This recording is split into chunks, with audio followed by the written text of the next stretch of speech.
Mamma mia, this is a bad comic. We have Tiny Titans 47 featuring Robert, Wonder Girl, The Flask, the Willie West version, Red Arrow, Acroman Jr., and Mallard Duckling. They are the Tiny Titans. If you thought that Joker's daughter not being pictured on the cover was an insult, they're not even listing her in the cast of characters at the top. I want to announce early on that I consider this script and story to be far below the level of a special PSA comic. This is inferior to something like Captain America versus the Asthma Monster. Our main villain, is called Flame Splasher. That is his real name. That's not one of my made-up ones. Flame Splasher. And there's two of them. He has a twin, and his twin shoots water instead of fire. There is one or two positive things, I will say. Twins with fire and ice powers, that's an alright idea. Flame Splasher is a horrible name, and the water one doesn't even get his own name. But the very basic idea of fire and ice, that is okay. Straight away I thought of Esquilax from those Spider-Man team-ups I quite like. Esquilax was a decent, formidable villain. Flame Splasher is not. My other area of praise, and this is maybe being too generous to this issue, far too charitable, we have this tacky page here listing different examples of twins. We have twin cities, and in those cities are two similar crimes occurring. This, I don't want to be disingenuous and say the writer is too stupid to intentionally pull this off.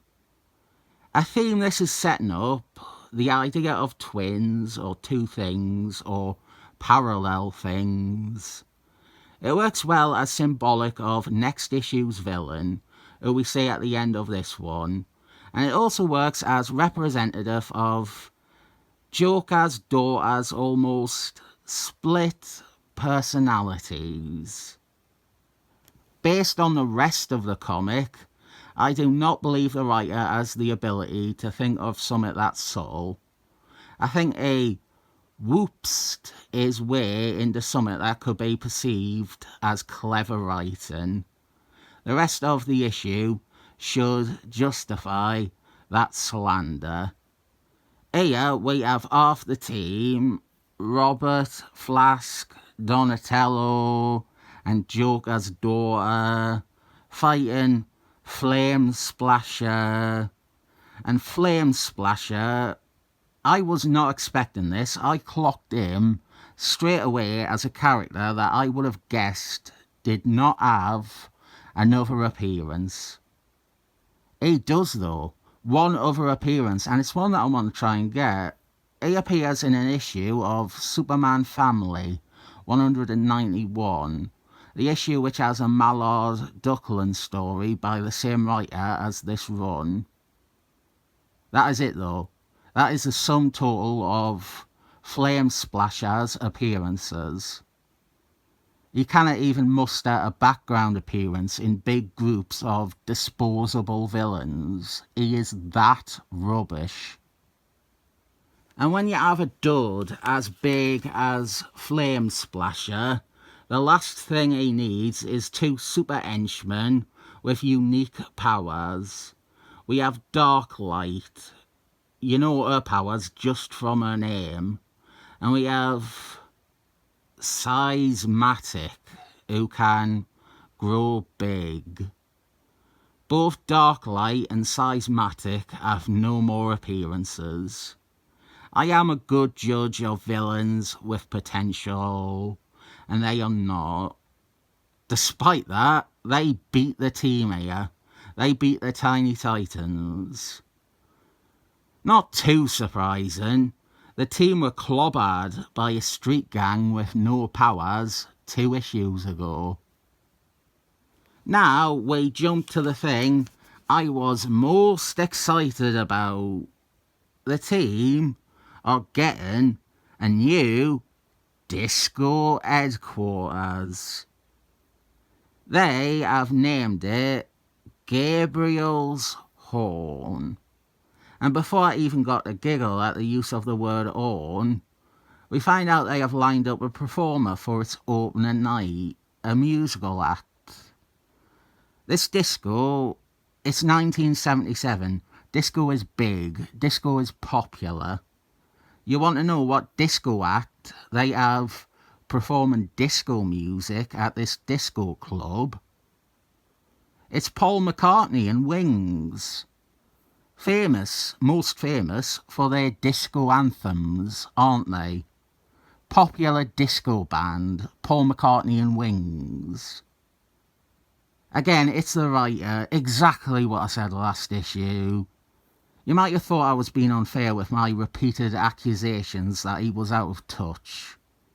He sees all teenagers as teeny boppers. He thinks that teenagers like this are the equivalent of 10-year-olds.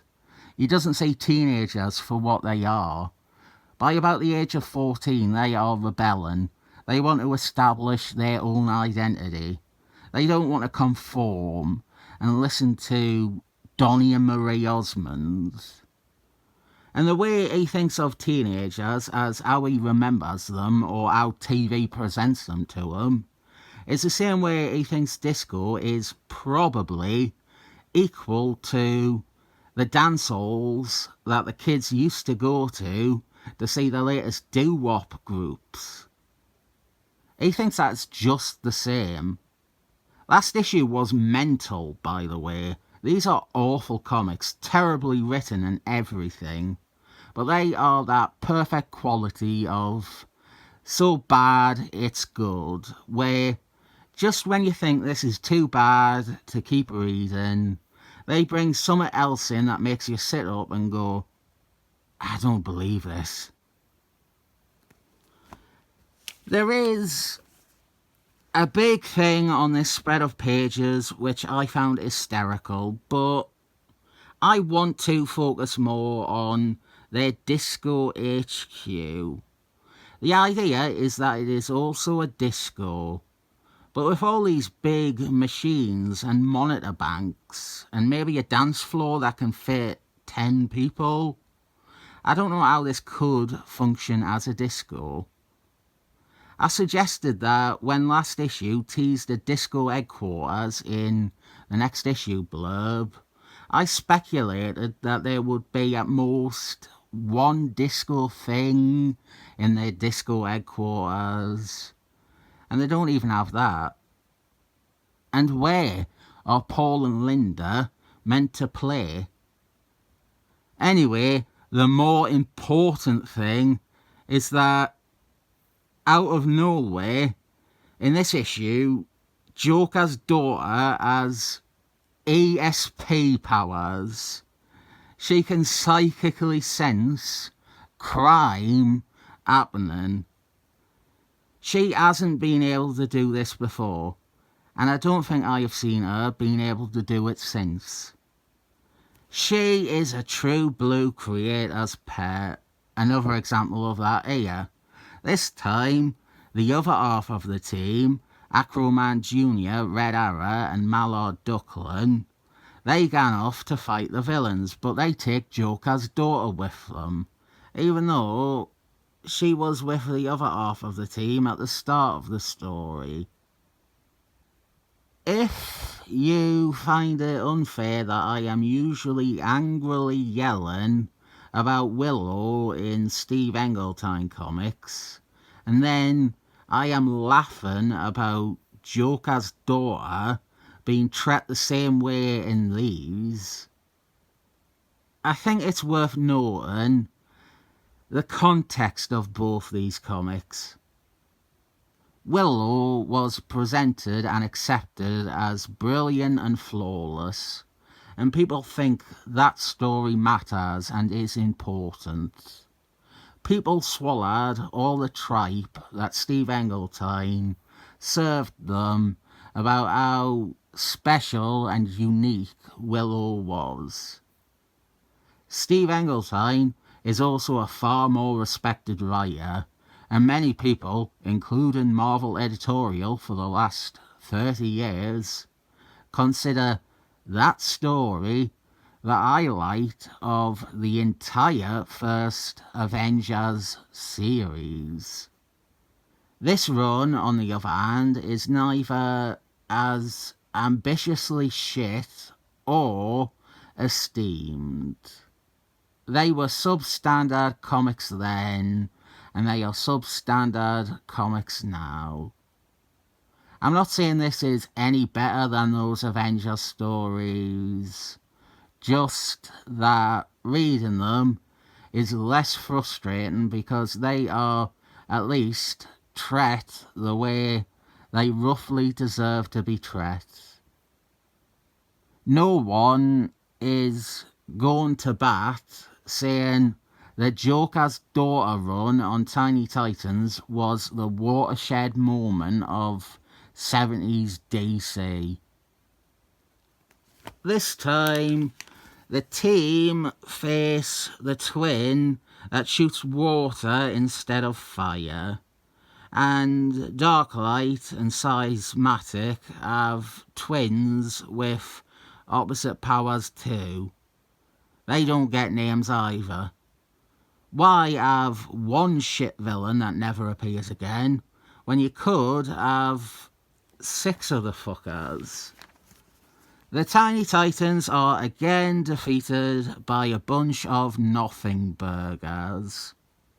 Even Joker's daughter, the People's Princess, with her new psychic powers and a bubble-blowing pipe, it's all just no use against characters without names.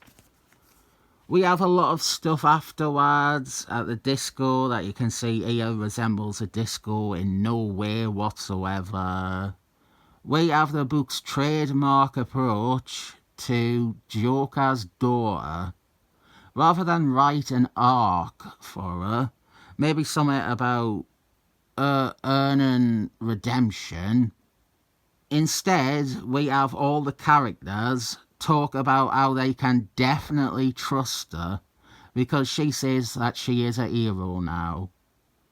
All the members, except for Red Arrow, who is consistently offered up as the dissenting voice, they are all beyond forgiving and supporting of this clearly crazy woman who has only bothered Robert as a recurring enemy, and so far has done nothing to really demand the level of unwavering support and belief that the rest of the team have given her.